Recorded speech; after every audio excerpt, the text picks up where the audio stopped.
We're back. We're live. Hello. Hey, Ragnar. We are live and kicking. Good to see you, Christian. Yeah, it's good to be back. It's one of the joys of doing a live show and trying to find time schedules that work for everybody. And even when we have a fixed date, we're supposed to be on the what did we say? Like the third Wednesday? Is that what we said? Yeah, I think Remember? we have to get into a rhythm. That's for sure. Yeah, Christian, how was your week? You were also busy traveling on conferences. Yeah, I think that's what happened. It was my fault completely when we booked this like months ago. I completely forgot. I didn't have it's the multi-calendar problem. That's what it is. Yeah. Because I was working off of run the Guardian stuff off of my personal calendar, and I had forgot to recognize the fact that I was going to be in Vegas at the Power Platform conference for the week. So talking governance to people, yeah. Would Copilot help here to check 3 different calendars? I think it doesn't. I think Copilot is well only in one tenant currently working. Right. I mean that's a real issue. And I know this is one of those things where you talk to Microsoft about it. They say it's like, well, you consultants, you MVPs that are working across multiple tenants. I'm like, no, it's a multi-tenancy is a much bigger problem than you recognize. And and agents with if you didn't catch the Copilot announcements on the 16th, so a week and a half ago, we talked about Wave 2. A big part of that were agents, so Copilot agents, and the ability for agents to, in the future, to talk to each other and run multiple things. So maybe I'll be able to, on my window device over there, I won't say her name so she doesn't wake up, but I might be able to request something that syncs with Copilot and launches into multiple things. Oh, that would be dream. You are talking about my dreams at night, exactly, because this is because there's so much communication on all the different tenants where we're in chats and emails and calendar meetings, and we don't want to forget things and we don't want to miss things. But it's just currently overwhelming, especially when you're traveling. So I was also traveling in a German M365 summit this week, which was amazing. But when you're traveling, you are not focused on your calendar. Yeah. And this can be to have those reminders. Well, it's like everybody talks about have a variation in Copilot. One of my favorite things to go and do, and I have, like a lot of people do, I have in OneNote, I have a cut and paste library of prompts that I got exactly what I want, out of that. And one of them is to go on a Monday morning and review all of the last 2 weeks of unanswered emails, of priority things, of tasks, of actions that I need to have taken, and summarize that, pull that from Teams chats and conversations and meetings, as well as my email, which is kind of like the old, the emails that we used to get just out of Outlook. That kind of got rebranded. That was the Cortana emails that were, okay, she's off. I don't have any voice turned on with the computer. But that would, send you that email that would outline kind of everything. Well, this is more comprehensive. But the problem I have with it is I want that to run automatically. I don't want to have to go in and prompt, cut and paste that. I just want it to run. And so with the agents, to be able to go and schedule the prompts and have things recurring, and then eventually, hopefully, to look across multiple calendars with each of the clients that have a login with calendars that I should care about. That would be fantastic. And in the end, we always need governance, because governance is also getting about things back into control, and then we need to tidy up things. But now we would need to talk to an expert who is specialized in tidy up things.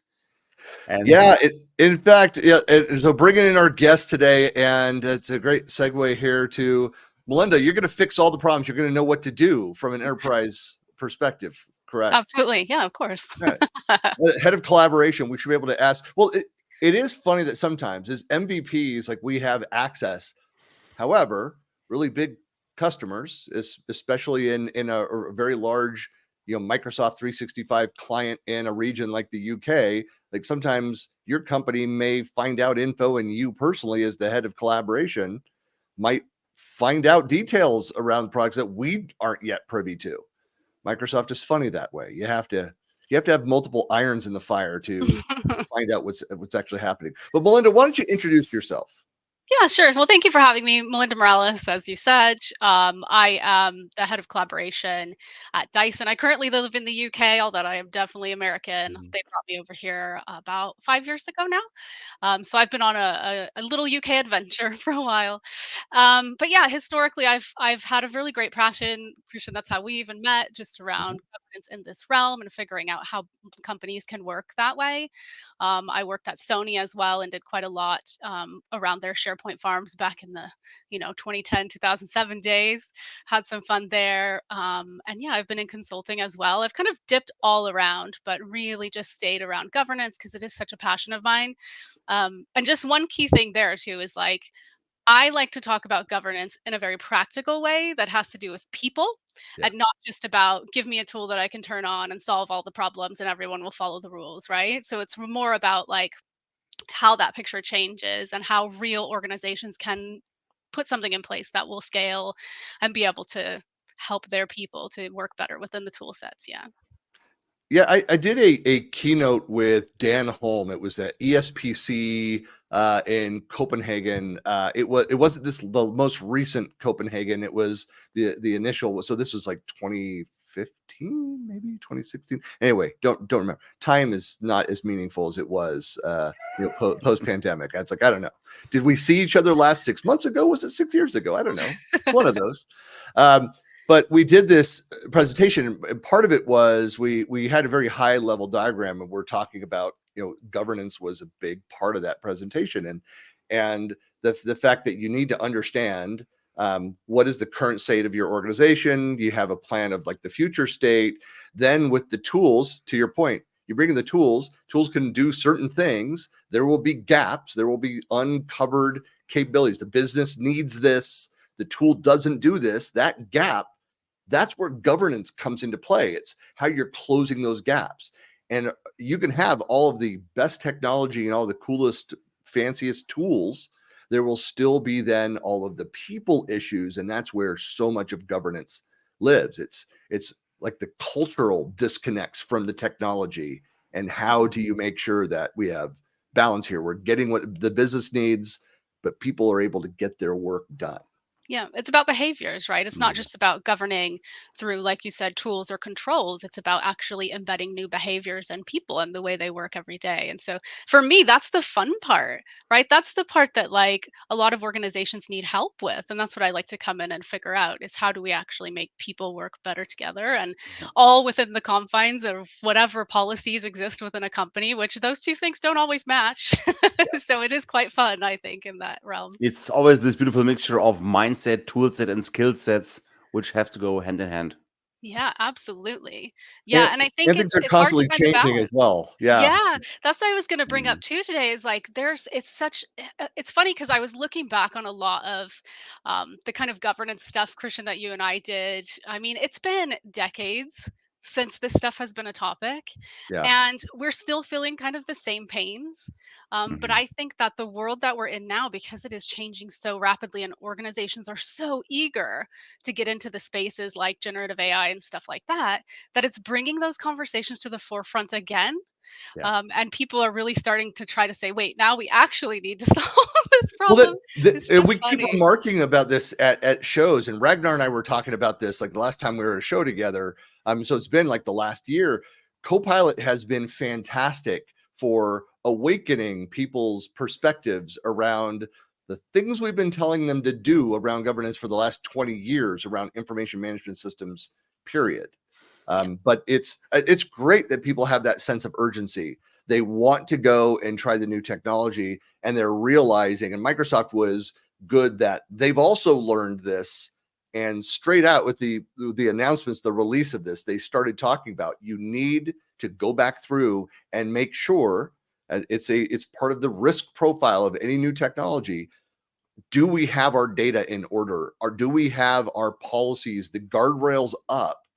Otherwise, we're going to have another delve experience where we turn it Mhm. on and we're going to remove the facade of over security through obscurity, just because people couldn't see it before. Was it because we were good at securing all of our content and permissions set up at our information architecture and our classification and labeling all in place, and all those things which really need to be in place and healthy for it to work properly. Otherwise, people are going to be seeing data that they shouldn't be seeing. Absolutely. I would really love to see some statistics too about like in the ecosphere how many companies are actually at that healthy state with those things. Because I think That it's would be been, interesting. yeah, I think Yeah. it would be really interesting to see that, because I think there are quite a lot of gaps, and even organizations that I think see themselves as healthy in those spots don't realize the gaps that truly do exist, especially because like in the world of M365, the platform has become so much more open to sharing, and it's so much easier to just share content. It's Mhm. easier than it ever has been before, and so managing that administratively is challenging. So there's some good tools coming out from Microsoft now, right? To be able to dig into some of that, some of the purview side of things, some of the SharePoint Premium stuff is really cool to be able to discover Oh yeah. where those kind of bad practices are. But I don't think there's many organizations that have really signed up for those Yeah. things yet. So it'll be So interesting to see. So tell me, what are your favorite tools here from Microsoft onboard tools? Because I'm not super excited about everything around SharePoint Advanced Data Governance. So this little like three reports about oversharing and who is using the share with everybody link. That's very superficial, because all the other third party vendors have so much more tools to visualize and to surface all this oversharing. I think here it's disappointing. On the other side, on the PureView side, I'm a fanboy. I love PureView. Usually, I don't recommend more tools around compliance, but on the pure SharePoint governance side, the onboard tools are, for me, disappointing. I agree. I mean, I think like I see kind of often, right, is that the curve is they're a little bit behind, right? We see it in the partner space that Mhm. they solve those problems well ahead of Microsoft building it into product, and so I just think we're there. But I do have hope. It gives me hope to see that it's actually coming into product now, Mhm. whereas before it was always in the third party space where you had to solve the governance challenges even when it came to just access to your own information and understanding what was there, right? So to see them starting to go that way, the exciting thing too that we've been talking about internally and with Microsoft is the MGDC stuff, so the Graph Data Connect Oh yeah. things Mhm. that we're looking at. So that way, maybe we can get our hands on a little bit more of our information from the graph side to start really measuring and monitoring these things more Mhm. actively. So that gives me hope as well that there's going to be more in this space from That Microsoft. means that at Dyson, you're also developing apps which are going to use the Microsoft Graph data Connect, We're which is the premium API, more stable, more robust, more features, and also price tag. Yeah, it is. But you know what? They've just, and this is completely just my own opinion, but when they've just done a price adjustment on it that made it a lot more amenable. So Mhm. if people were Mhm. hesitant before because of cost, because it was extremely costly, Exactly. I've been seeing them really move the needle on that too to help with getting you over that barrier of entry. But for us, we're just starting to experiment with this stuff. It's not Mhm. anything that we have well embedded or anything like that, but it is something we're very excited about. Yeah. How are you looking at governance now? If you're open up to Power Platform solutions and letting employees kind of go and build and automate, are you taking that governance first approach? And if you're not, I'm going to scold you. But so, Mhm. Well, get ready to scold a little bit there. uh, No, so I think there's a mix for us, and it's been an interesting entry into it. I think timing wise, the pandemic played quite a big part in adoption all up when it came to these kind of things. And so unfortunately it ended up in the space where it does quite a lot, where it was a little bit like wild wild west and everyone was just go go go, and we had exponential growth week over week for Mhm. everything in the platform. With Power Platform, we did do it a little more controlled and managed, in that we started because we have really leaned on community quite a lot. It's something that I just believe every organization should do, and it's something that I've always talked about and really championed. In order to have solid governance, you need, we were talking about, right, with the people aspect, you have to bring people together and have them be fully empowered and along the journey with you. And so we've done that, which then lends us to having things like a little bit more resource to be able to play with in this space, because we have experts around the organization that we can nurture, and that we can make sure that they know how to work and do what they're doing. So that was kind of like an entry into Power Platform for us. And our approach now is it's kind of like free and open, and if you break it you support it. If you build it, it's yours to do with what you will, and will help.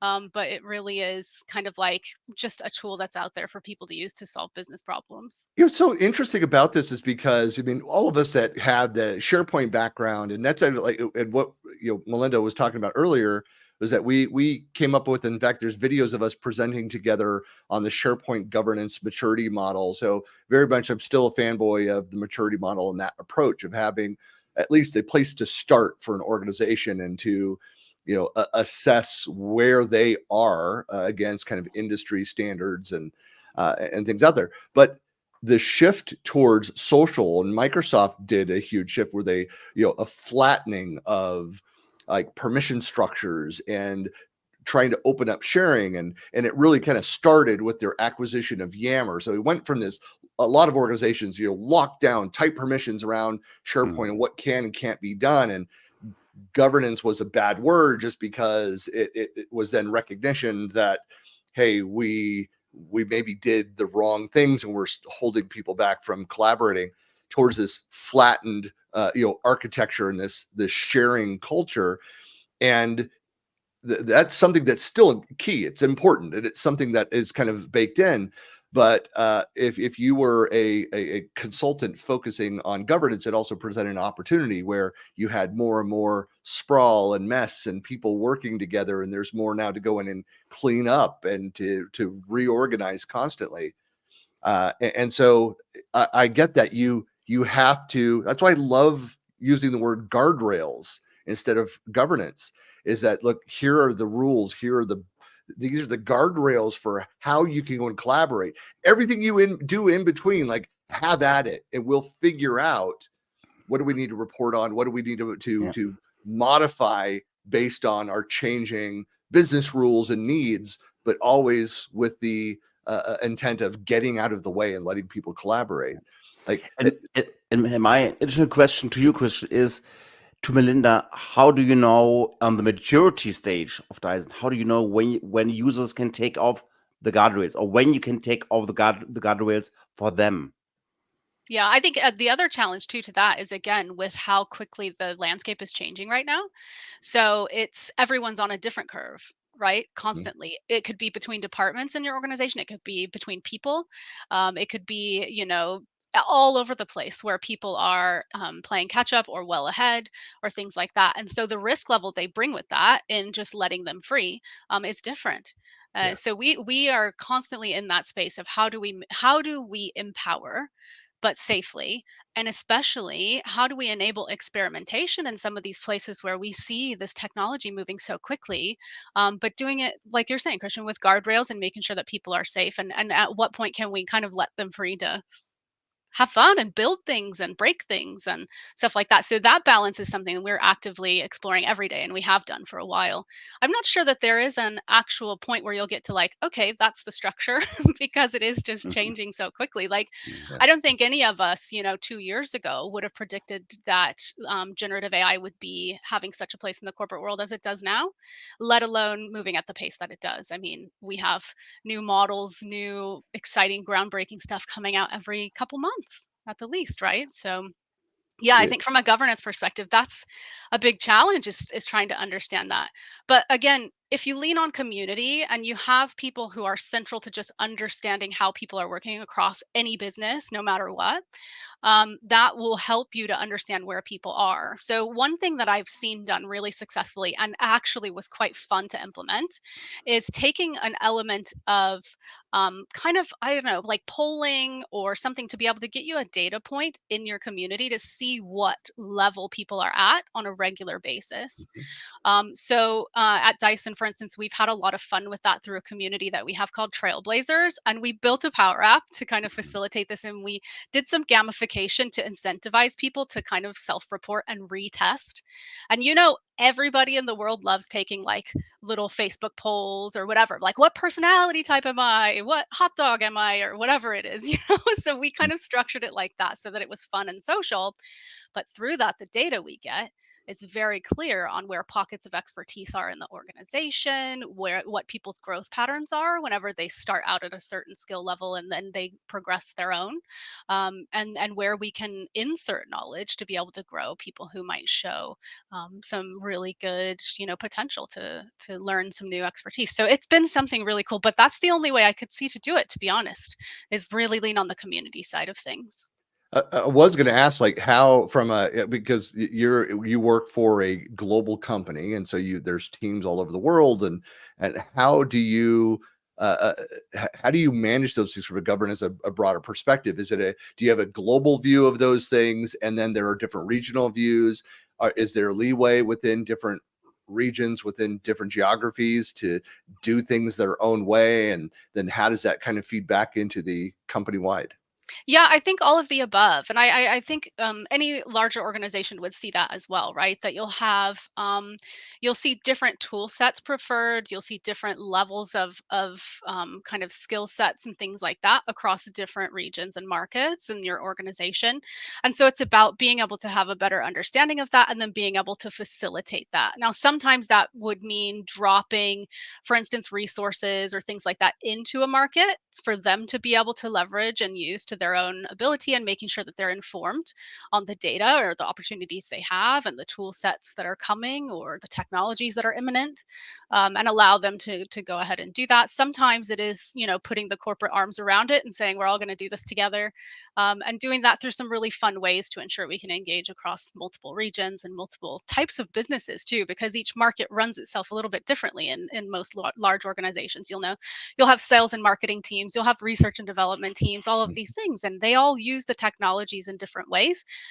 But at the core of it, they're looking for the same thing. They're looking to be able to do their work better, more efficiently, productivity gains, stuff like that. So it's about finding those balances. But yeah, we keep it very fluid in how we engage with people across the organization. Mhm. And again, using something fun to bring people in through an organic and natural way that they want to be a part of, Mhm. not a voluntold situation, but they Mhm. actually want to be there and make it fun. And then we use the data that we capture there to be able to make informed things, and we tailor content that way and stuff. It's really great.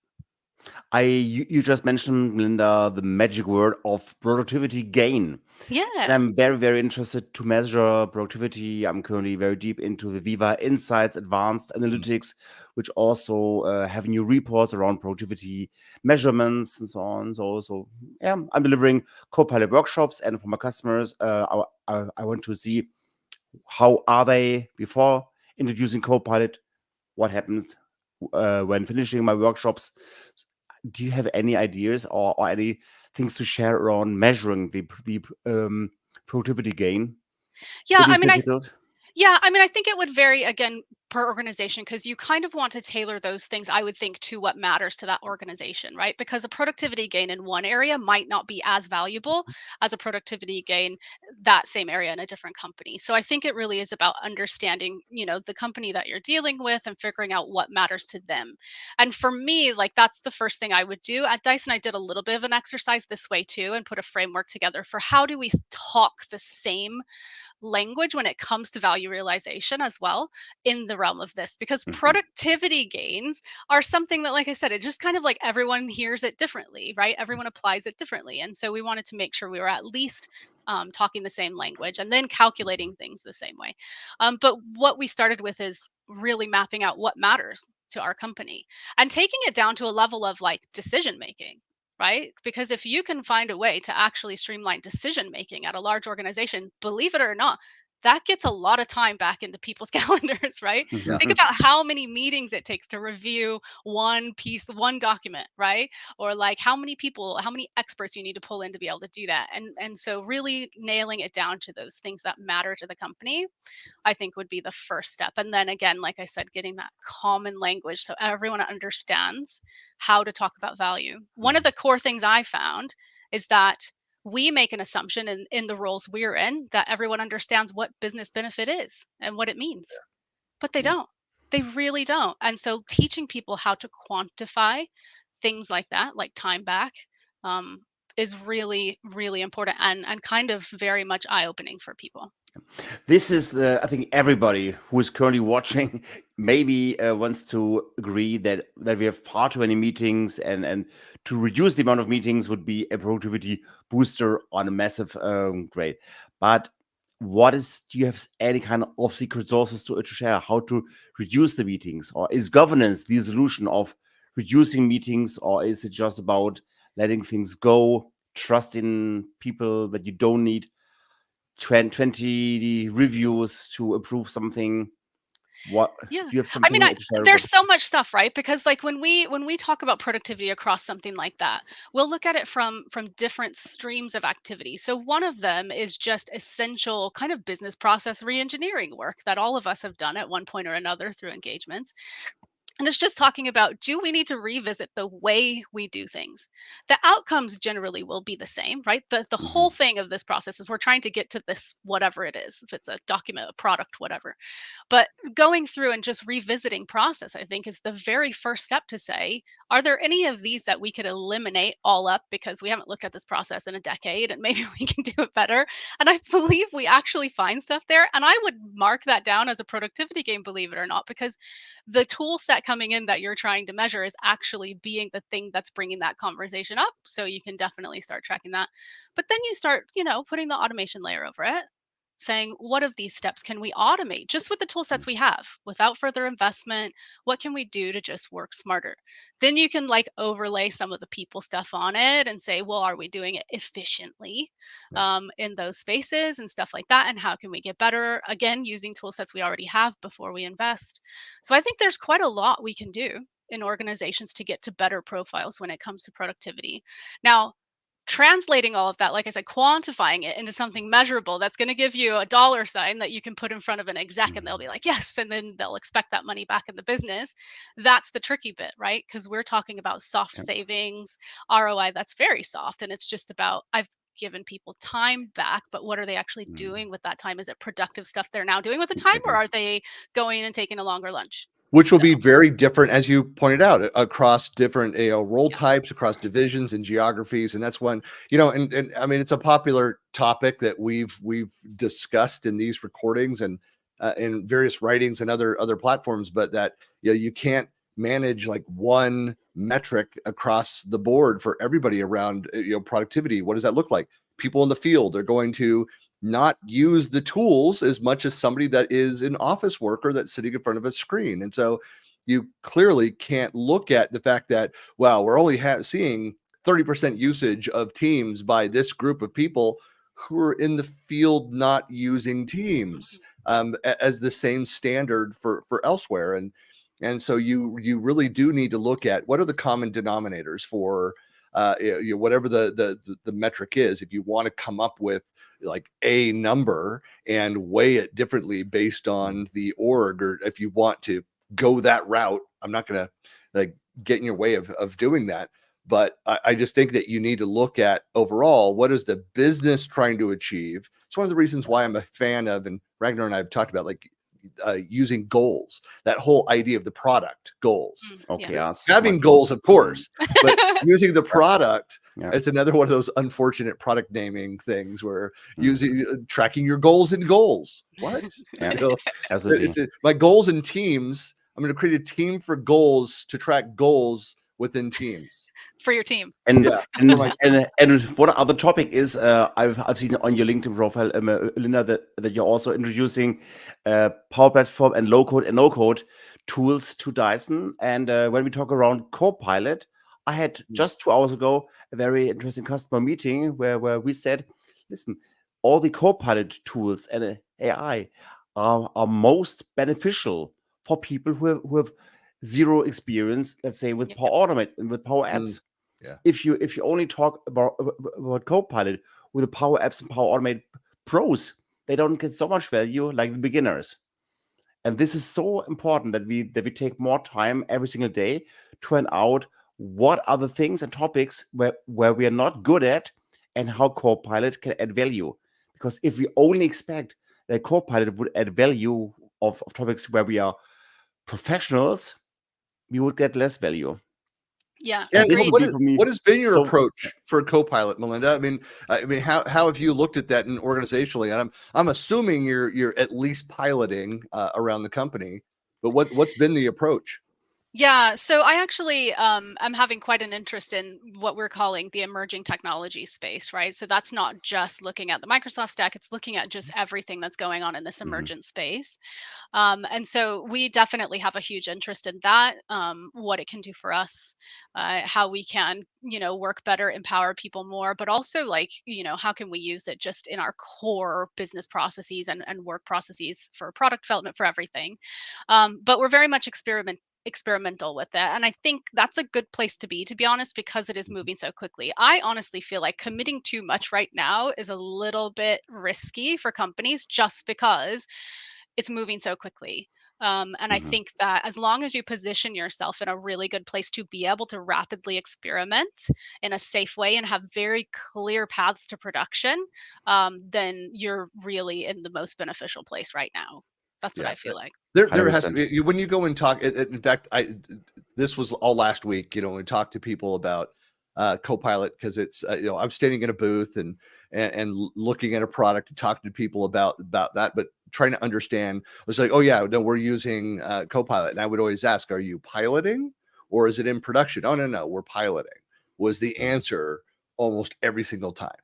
Yeah. It's very, very small groups around that. Because I think people understand once they get in this, they're playing with it and they realize, and I know that there are companies that just went, hey, we get it, or that we trust Microsoft and we're all in and let's go and do it, even with the hefty price tag that comes with it. But others that are looking at it and realizing we don't yet fully understand how this will be utilized. And I think even with the wave two, where you're going to see more features rather than so more built-in native features in products. So more things like SharePoint Designer incorporating the use of the technology, but we have that interface we go through rather than having that Gen AI UI experience where I'm going and adding my prompts. No, that it's just features that are leveraging the technology and doing more in the products that we're already using,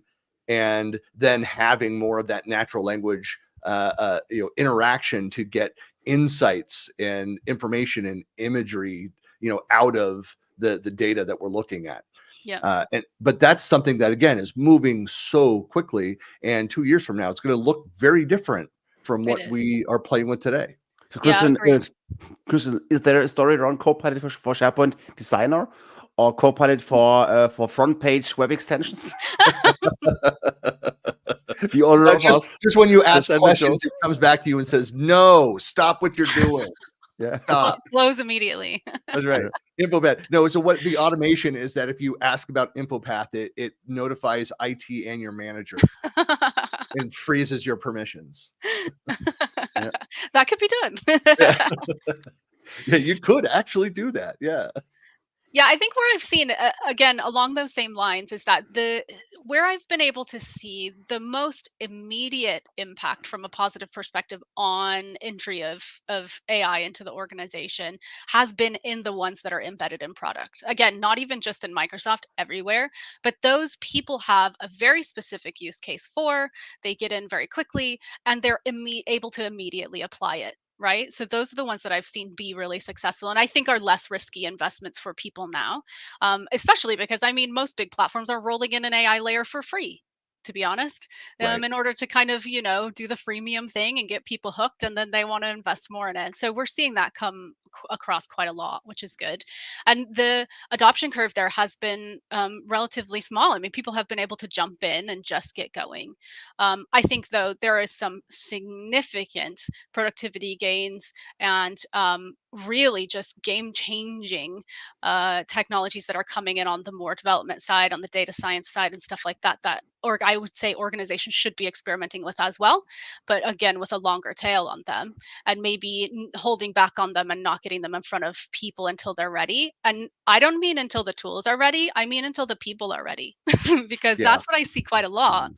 is that organizations will spend a lot of time and money to develop, say, their own models or whatever, and their own, stuff that's going to change the world, and they roll it out, and people don't know how to write prompts. Right. People don't know how to Well, do the basic stuff, and that's where I well, think companies should invest. Well, like Ragnar, your point around that exactly with the Power Platform is that I think one of the most exciting things is to be able to go to use natural language to be able to ask Copilot for help in the complex logic behind what you want to build into a Power App or a workflow, and being able to go and talk about it and you use your words instead of knowing how to, like, what's the right structure, how do I go write this JSON to do this activity or this PowerShell, and or what's the logic behind it, and be able to get examples of that, to tap into the knowledge of other solutions that are already built in your organization to help in building out future apps, to do the pattern recognition of, hey, something similar has been built somewhere else in the world, but within our company, let's leverage some of that, add on to it. Hey, is this, and then experiment and build things out. It's going to help business users that don't have computer science backgrounds to do more on their own, which is pretty exciting. That's huge Yeah. benefit, definitely. Yeah. And I think that is kind of like a vision that I see people being very interested in at the leadership level, right? Is how do we, like, when we're talking about, the all up business process, how long does it take us to do something as a company? I think those kind of jumps will be the ones where they'll see significant savings, significant ability to pivot, and change, really, truly change the way they work. And when those come in, I think it will be key.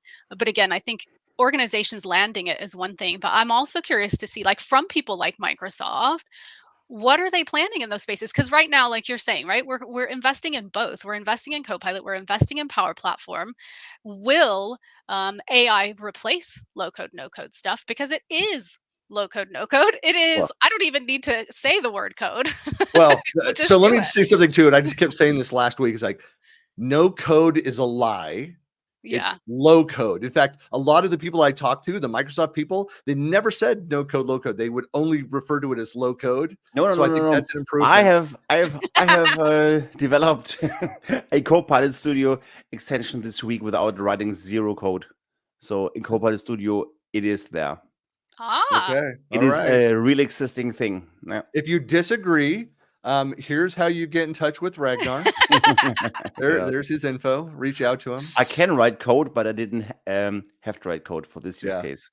But I'm excited about that aspect of it, to go and do automations. And again, that's why when I talk about so much more, of course, we need to learn and experiment, but with the new agents model, to be able to do things and have recurring prompts that run on a schedule, to have agents activating, trigger and activate other agents, and build more and more complexity into the automation that we do for our own personal productivity as well as team productivity. I mean, I am so excited about that capability. I mean, I've been a long time, if this and that and Zapier user, and doing automations. Like, one of the first things I did was switch it so my iPhone is connected to my OneNote in the cloud, so I can take notes and it shows up. It shows up in the wrong version of my OneNote in a different place.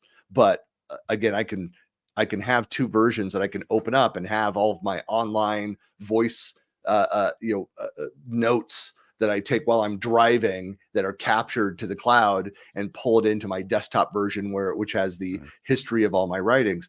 But again, we're getting closer and closer. And then, even if you have those differences, why can't I just have an agent that goes and pulls from that cloud version and puts a duplicate in my desktop version, my local version, each time changes happen? I mean, things like that. But Christian, we need agents who are controlling agents. So we need governance for Copilot agents. And this should be a new show coming soon. So I think whenever we get access to the new Copilot agents, we need to have another show where we try to I think not that would only be talk about the Ragnar, value, but also control them with governance. that I think we need to reach out to. I mean, that's a valid point, where I think we need to find the Microsoft person to ask those questions and talk about for that perspective and how they're thinking about it. I mean, it's great to have those conversations with the people building the product. When I was in Denver at Comms V Next earlier this year, and the keynotes were two of the leaders from Loop. And I think, and Melinda, are you guys playing with Loop at all? Yeah. Yeah. And so I'll tell you, there's huge governance security implications to using Loop just where it is in its life cycle. It's something I'm so excited about it, but I also have strong apprehension about it. Anyway, I won't go into the detail around Loop, but to have the conversation with the product leaders and to talk about it and then give them the scenarios. My 30 plus years of experience in IT and governance and managing all of these applications and working with end users. And a lot of times the younger generation of product builders that don't have the experience over the information management space. They're just building cool technology. To help them understand these key scenarios, it's only going to help improve the product and help our the feature roadmap for those products. So we need to be having those discussions with Microsoft at this time around agents, which is my point. My very long-winded answer to that small. From the security point, it's a very important topic. I don't want to open another topic here because we are wrapping up. But there was a conference, a Black Hat conference about cyber security threats of Copilot, where one person was using phishing, and then the phishing attack was impersonating Copilot, and then the impersonated user could create a custom bot and then leaking the internal organizational knowledge in outside bots. So phishing, impersonation, going into Copilot Studio, creating the evil guy was creating custom bots with company knowledge and adding it on the company's website. Not to scare anybody, but yeah. Darknet.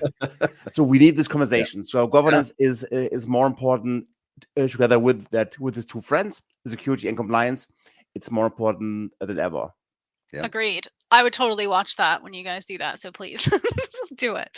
It's something that I think all of us is very top of mind right now. Like I said, it's quite risky, this space right now, bringing it into organizations, especially global organizations. And so everyone is super risk averse about it and hesitant and asking all of these questions. So anything you guys can do to put it out into the space and start getting the conversation going, I think will help quite a lot. Yep. I know I've seen in my own experiences, but I've also heard from other organizations that sometimes those are the things that keep them from investing in these spaces. That's it. Just Absolutely. Those kind of things. 100%. Yeah. Well, and that's the reason why we want to talk about it, because I can spend the whole day in showing the customers my coolest and best prompts, but I don't want to go into this role because I want to offer myself as a specialist for security and compliance and governance, and not only be a Copilot fanboy showing the best prompts.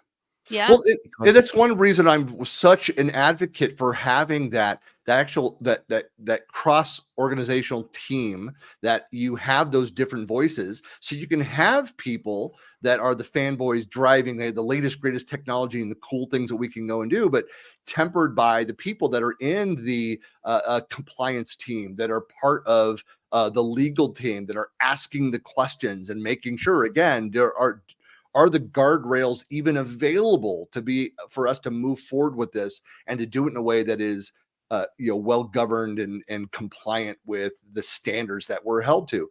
I mean, you'd have to have that conversation, at least like a monthly body where you're going and looking at, here's this new initiative. This is the results of, we're testing out this with Copilot.